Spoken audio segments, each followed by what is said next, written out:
गरीबी के दिन जब आते हैं ना, तो लोग क्या क्या नहीं बोलते हैं, क्या क्या नहीं कहते हैं। उनके दिल से पूछो जिसने गरीबी को नजदीक से देखा हो साहब। मैंने कहीं पढ़ा था साहब कि बनी तकदीर वालों पर हजारों लाखों निसार होते हैं, लेकिन बनी जब बिगड़ जाती है ना तो दुश्मन भी हजार होते हैं।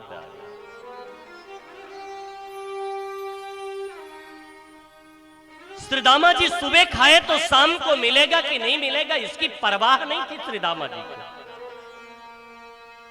शाम को खाया तो सुबह मिलेगा कि नहीं मिलेगा इसकी चिंता श्रीदामा जी को नहीं थी। और साहब गरीबी के दिन जब आते हैं ना तो अपने सगे रिश्तेदार भी अपने से नाता तोड़ देते हैं। और रिश्तेदारों की बात तो जाने दो साहब, अपने सगे संबंधी भी गरीबी के दिन जब आते हैं ना तो चौराहे से देख करके रास्ता बदल देते हैं साहब। गरीबी के दिन जब आते हैं ना तो रिश्तेदार नातेदारों की बात कहां तक करूं। मैंने तो साहब देखा है कहीं कहीं गरीबी के दिन जब आते हैं ना तो अपने सगी कुक्षी का भाई भी कभी कभी भाई को बांट करके अलग कर देता। मानो ये कहते हुए कि मैं कब तक तेरा भार ढोऊंगा। भाई ही भाई को भार लगने लगता है।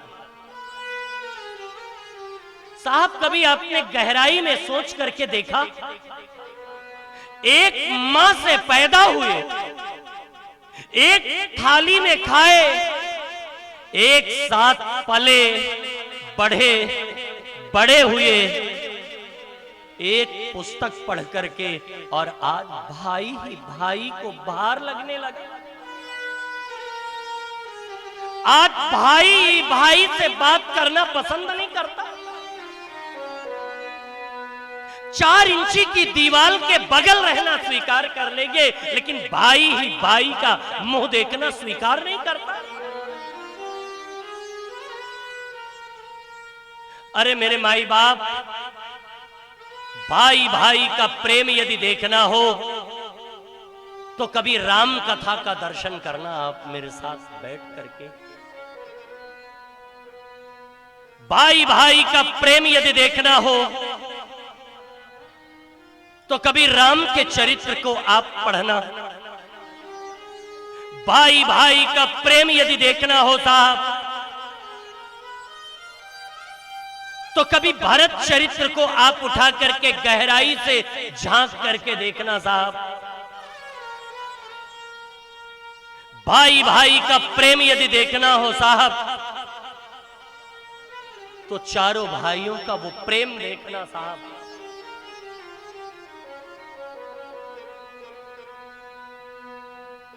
महाराज दशरथ का शरीर शांत हो चुका है, बड़ी गंभीरता से सुनना साहब। मैं आपको राम कथा में नहीं ले चलना चाह रहा हूं, लेकिन आज कई दिन से राम कथा की बात चल रही है।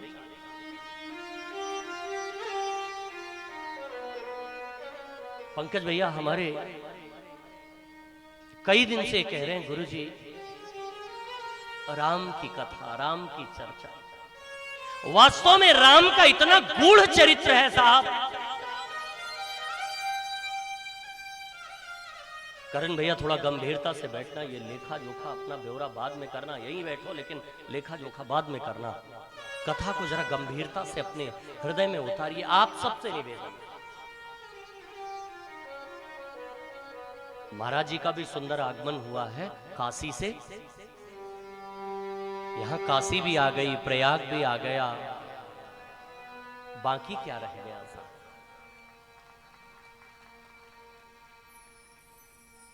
मथुरा भी आ गया, वृंदावन भी आ गया, क्या बाकी है। तो मैं चाह रहा हूं अयोध्या ही क्यों बची रहे राम कथा से, अयोध्या भी थोड़ा ला दूं यहां। बड़ी सतर्कता के साथ आप बैठिएगा। भाई भाई का प्रेम क्या है साहब, कभी राम कथा का दर्शन करना आप। जिस समय महाराज दशरथ का शरीर शांत हो चुका है, श्रद्धांजलि सभा लगी हुई थी, महाराज भरत को सब समझा रहे थे, भरत ले लो राजगादी, ले लो राजगादी। महाराज भरत हाथ जोड़े सर नीचे किए हुए बैठे थे, आंखों से आंसू बह रहे थे भरत के, रो रहे थे भरत, लेकिन कुछ बोल नहीं रहे थे। अचानक गुरुदेव वशिष्ठ बोल पड़े, भरत हमेशा के लिए नहीं तो 14 वर्ष के लिए ले लो, राम जब वापस आएंगे तो उनको दे दे।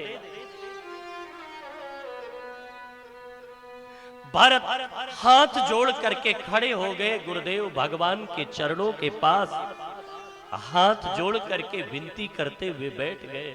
वाह गुरुदेव, आपने तो मेरे सारे संदेह का हल निकाल दिया, आपने तो मेरे सारे प्रश्नों का उत्तर दे दिया, लेकिन कभी भी आपके आदेश को टाला नहीं है, आपके आदेश का अक्षरशः पालन करने का प्रयास किया है। लेकिन हे गुरुदेव, आज ये भरत आपके सामने धृष्टता करते हुए आपसे कुछ पूछना चाहता है, क्या मेरे प्रश्नों के उत्तर आप मुझको दोगे? ध्यान देना, भरत जब भी बोलते थे तो गुरुदेव वशिष्ठ को सोच करके उत्तर देना पड़ता था, उनके सामने अंधेरा सा छा जाता था साहब।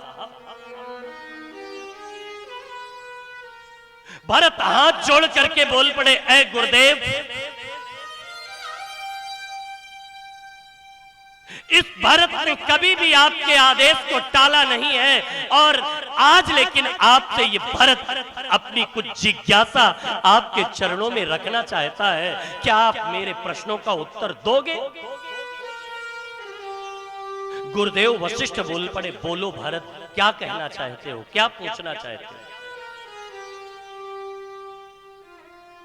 भरत बोल पड़े, ऐ गुरुदेव, आप कृपा करके मुझे केवल एक बात बताएंगे कि महारानी कैकेयी ने महाराज दशरथ से क्या वरदान मांगा था? गुरुदेव वशिष्ठ बोल पड़े, भरत ये तो जगत विदित है, पूरी धरा इसको जानती है कि महारानी कैकेयी का पहला वरदान था भरत को राजगादी, और दूसरा वरदान था राम को 14 वर्ष का वनवास। भरत धड़ाम से धरती पर गिर पड़े, कराहते हुए, आंखों से जर्जर जर्जर आंसू बहाते हुए, रोते हुए बोल पड़े, वाह गुरुदेव, धन्य है आप, धन्य है आपका ये धर्म, धन्य है आपकी ये नीति। आज तक तो मैं केवल यही जानता रहा कि आप इस राज्य के एक धर्मनिष्ठ गुरु हैं, लेकिन ये बात तो मुझे आज पता चली कि आज तक केवल आप भी राजा की चाटुकारिता कर रहे थे।